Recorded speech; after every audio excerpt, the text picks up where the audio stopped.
Just a few days ago, we witnessed Unai Emery's high-flying claret and blue army pile on Arsenal's title woes as the European winner registered another successful revisit to his past club where he was Arsene Wenger's successor in 2018. Arsenal have managed just one win over Unai Emery in the 7 encounters they have faced, so today we'll be encircling how Unai did it again against the Gunners and their tactical setup that minimalised Arteta's riveting Arsenal group. Now, Aston Villa this season have set up in Unai Emery's 4-4-2 and they implemented the same approach at the Emirates. But with this setup, the shape interchanges a fair amount and more so acts as a 4-2-2-2, offering Villa to reduce opposition success in central areas as well as formulate an important ever-flowing box shape created by those 4 players on and off the ball. By utilising this narrow and compact box shape, it means that Villa have plenty of players to win the ball on the turnover, as opposition players are often crushed together by their high defensive line,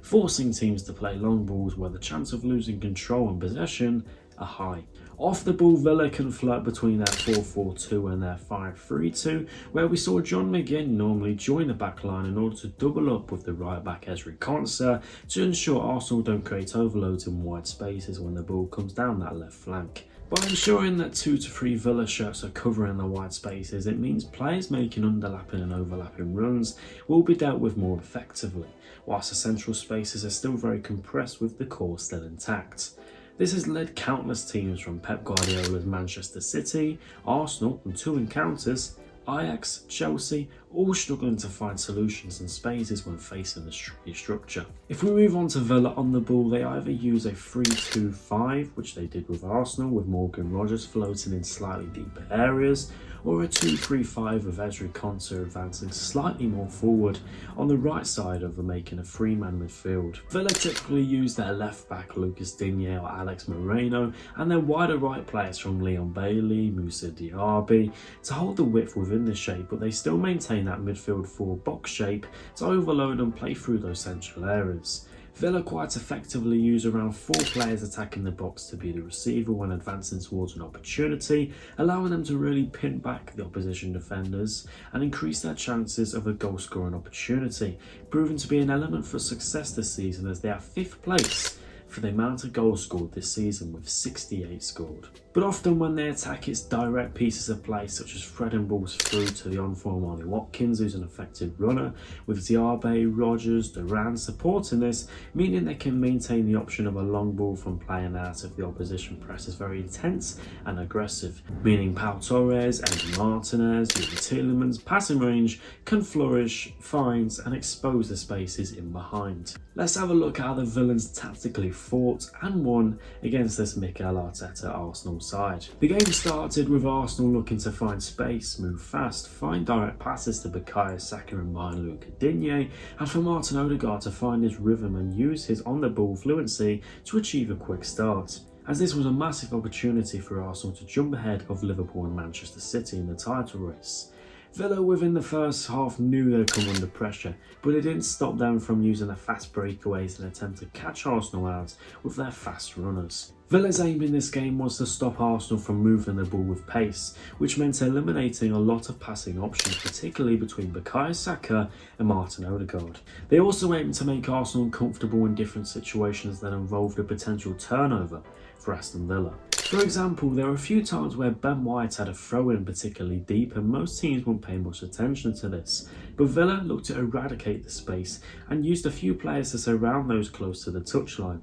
This meant that it forced Arsenal further back, but if Arsenal attempted to throw into close proximity and alert Aston Villa players, then a turnover could be on the go, a strong source of Villa's attacking threat. But when you come to the Emirates, Arsenal pressed aggressively and with a good disciplined shape. Villa definitely wasn't as proficient when playing out the first half, but they didn't gift Arsenal any dangerous turnovers that would have put their defenders and goalkeeper under massive pressure. A few times Pau Torres uses passing range to access the space surrounding the right side of their defensive unit, but commonly Villa look to fire long passes from Emi Martinez and their centre-backs to find attacking runners in behind Saliba and Gabriel, or aim to win the second ball as an alternative to inviting serious pressure to an area of the pitch where Arsenal were very efficient in. Emery's team had to be patient disciplined, compact, focus and ride their luck to a slight until they can anticipate the time to go at Arsenal and create and take their chances, which is exactly what they did in the second half, displaying their patience paying off,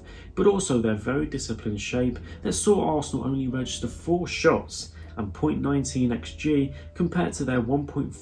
xg from 14 shots they created in the first 45. Arsenal's creative sparks looked mundane and hopeless in that second half as the Villa midfielders and backline started unlocking passes through Arteta's core, which brought Rodgers, Watkins and Danilo more into the game whilst creating attacking movements up the pitch that would push Arsenal's backline further back and leave even more space behind Declan Rice. This also opened up space for Luca Digne to push up, allowing him to use his excellent crossing output, whilst players such as John McGinn using his compelling dual-winning nature and ball-carrying abilities to almost carve his way through that Arsenal midfield and progress the balls often to wide spaces. Once it was clear to Villa in the second half that Arsenal was struggling to find spaces, therefore meaning that they couldn't move the ball fast, this levelled up their engagement to their attacking procedures as they won 6 corners in that second half, more than Arsenal did for the full 90. Despite Villa creating 3 big chances and winning set pieces, their time in the Arsenal penalty area was limited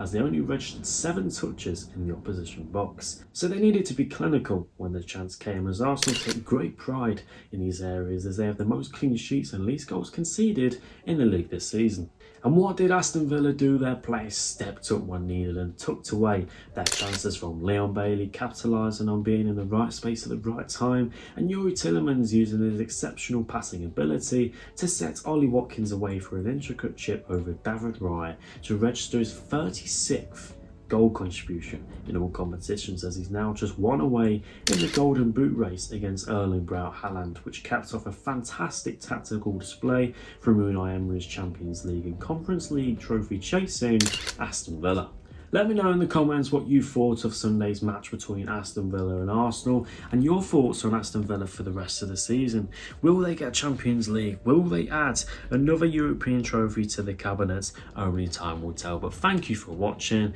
and I'll see you in the next one.